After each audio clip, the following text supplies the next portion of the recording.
কিয়ামতের 3 দিন আগে সূর্য আর পূর্ব দিক থেকে উঠবে না, পশ্চিম দিক থেকে সূর্য ওঠা শুরু করে দিবে।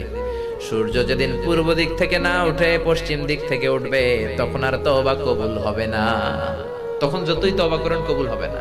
সূর্য যেদিন পশ্চিম দিক থেকে উঠবে, কোরআন খুলে দেখবেন কোরআনগুলো blank pages, completely white pages, সাদা পেজ হয়ে গেছে। কোরআনে কোনো আয়াত নাই।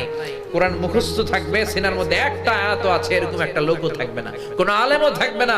সব আলেম ওলামা মুমিন বান্দাদের বাম বগলের এইখানে একটা ফোড়া হবে, ওই ফোড়ার ব্যথায় সব মুমিনরা মরে লাশ হয়ে যাবে। শুধু কাফের মুশরিকদের উপর কিয়ামত প্রতিষ্ঠিত হবে। চিল্লায় কোন ঠিক কিনা? তার মানে কিয়ামতের আগ দিয়ে পশ্চিম দিক থেকে সূর্য উঠলে তওবার দরজা বন্ধ।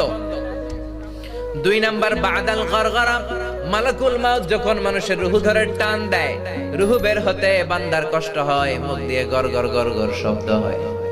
ওই গরগরানি শব্দের পরে মানে মালাকুল মাউতকে দেখে ফেলার পরে